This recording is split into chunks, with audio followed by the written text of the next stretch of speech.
وبرکاتہ نحمده ونصلي على رسوله الكريم اما بعد فاعوذ باللہ من الشیطان الرجیم بسم اللہ الرحمن الرحیم صدر محترم حاضرین مجلس، آج میری تقریر کا موضوع ہے ہندوستانی مسلمانوں کے زوال کے اسباب۔ دوستو، ہمارا وطن ہندوستان جو ساری دنیا میں مشہور ہے، آج طرح طرح کے مسائل سے دوچار ہے۔ مختلف تہذیبوں کا گہوارہ، قوموں کا مسکن، مختلف زبانیں بولنے والے، قسم قسم کے طرز زندگی اپنانے والوں کا یہ وطن، سرسبز و شاداب باغوں کا دیش، آج ایسے مسائل میں گرفتار ہے کہ قائدین کی قیادت اور رہنماؤں کی رہنمائی اور عقل مندوں کی عقلیں حیران و پریشان اور حل تلاش کرنے میں ناکام ہے۔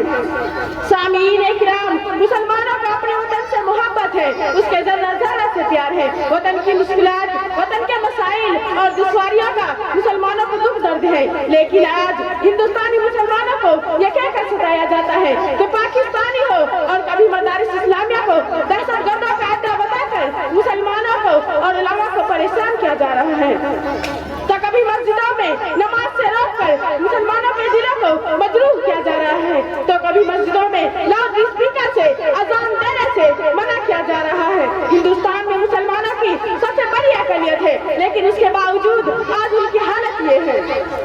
ان کے چہروں پر چھائی مایوسی دیکھی نہیں جاتی، بچے مسکراہٹوں سے محروم ہیں، نوجوان بے روزگار ہے، بوڑھے بے سہارا ہے، عورتیں بے بسی اور بے کسی کی زندگی گزار رہی ہے۔ ان مسلمانوں کی کوئی سیاسی اور معاشی تنظیم نہیں ہے، ان کے تعلیمی ادارے موت اور جس کی قسم میں مبتلا ہے، ان کے بابت گاہیں خاموش ہے، ان کی آبادیوں پر ویرانی چھائی رہتی ہے، ان کی صنعتیں منتشر ہے اور ان کی قوت و ارادی مزمحل ہو چکی ہے۔ دوستو، ہندوستانی مسلمان پورے ملک میں پھیلے ہوئے ہیں، ملک کے ہر گوشے میں آباد ہے، یہ زندگی کے ہر شعبہ میں داخل ہے، یہ ہر صلاحیت کے مالک ہے، ان میں قوت و فکر کی کمی نہیں ہے، ان میں علم کی کمی ہے نہ عمل کی، اس کے باوجود یہ زندگی کی مسرتوں اور خوشیوں سے محروم ہے، یہ کھوکھلی ہنسی ہنسی ہے، ان کی مسکراہٹ پھیکی پھیکی ہوتی ہے، یہ اتری اتری سانس لیتے ہیں، ان کے نوجوانوں میں جوانی نظر نہیں آتی۔ آخر ایسا کیوں ہو رہا ہے؟ یہی ہندوستانی مسلمان کب تک ایک عظیم قوتوں کے مالک تھے، ان میں بے مثال لیڈر تھے، ان میں بہترین ڈاکٹر تھے، بہترین دانشور تھے، بہترین ماہرین تعلیم تھے، سیاستداں تھے، حکمراں تھے، تاجر تھے، صنعتکار تھے، شاعر و ادیب تھے، سائنسداں تھے، ایڈیٹر و صحافی تھے، حکومت کے وزیر و صلاحکار تھے، افسر اور بابو تھے۔ مسلمانوں کو امامت کا مذہب سونپا ہے، اس کے لیے خدا نے مسلمانوں کو قرآن کریم عطا کیا ہے۔ اس کی روشنی سے ہم یہ کہہ سکتے ہیں کہ ہندوستانی مسلمانوں کے پاس جو کل تھا وہ آج بھی ہے، اس کے پاس قرآن کل بھی تھا اور آج بھی ہے، اس دولت میں کوئی کمی نہیں آئی ہے، ان مسلمانوں کی رگوں میں دوڑنے والے خون کی رنگت ہے، کوئی تبدیلی نہیں ہوئی ہے، لیکن افسوس ہوتا ہے کہ اس کے باوجود یہ منتصر کیوں ہو گئے کہ ہم کمزور ہیں،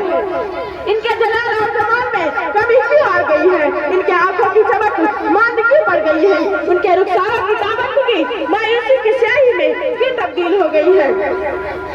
اور حال کیسا ہو گیا ہے؟ آخر یہ مسلمان جو سربراہی کے لیے پیدا ہوئے تھے اپنا سربراہ کیوں تلاش کرنے لگے؟ یہی مسلمان جس نے کبھی دریاؤں اور سمندروں پر حکومت کی تھی، یہی مسلمان جس نے کبھی صحرا اور بیابان اپنے سے رنگے کیے تھے، یہی مسلمان جس کے حکم کی تابع داری جنگل کے میزبان جانوروں نے کی تھی اور مغرب سے مغرب اور جنوب سے شمال تک اڑتی ہواؤں نے کی تھی۔ ہاں وہی مسلمان آج حیران و پریشان افسردہ اور غمناک زندگی کے مقابلے میں بے بس اور بے کش اور لاچار مجبور نظر آ رہے ہیں۔ حاضرین مجلس، آخر مسلمانوں کو ایسا دن کیوں دیکھنا پڑا؟ کیا اسباب و عوامل ہیں جنہوں نے مسلمانوں کے عروج کو زوال سے، اقتدار و محکومی سے، عزت و ناموری کو ذلت و خواری سے بدل دیا۔ متحد ہو تو بدل ڈالو دنیا کا نظام، متحد ہو تو بدل ڈالو دنیا کا نظام، منتشر ہو تو مرو شور مچاتے کی ہو، منتشر ہو تو مرو شور مچاتے کی ہو۔ خدا نے آج تک اس قوم کی حالت نہیں بدلی، خدا نے آج تک اس قوم کی حالت نہیں بدلی، نہ ہو جس کو خیال آج اپنی حالت کے بدلنے کا۔ معزز سامعین اکرام،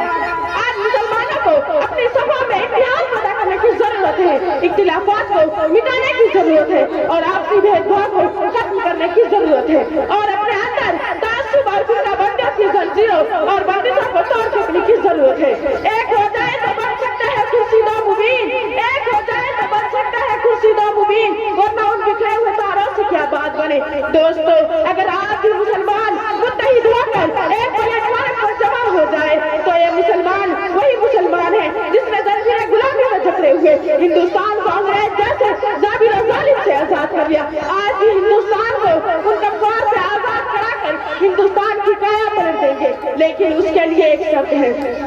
وَاعْتَصِمُوا بِحَبْلِ اللَّهِ جَمِيعًا وَاعْتَصِمُوا بِحَبْلِ اللَّهِ جَمِيعًا. انہی چند باتوں پر میں اپنی تقریر ختم کر رہی ہوں. وَمَا عَلَيْنَا إِلَّا الْبَلَاغُ. السلام علیکم ورحمۃ اللہ وبرکاتہ.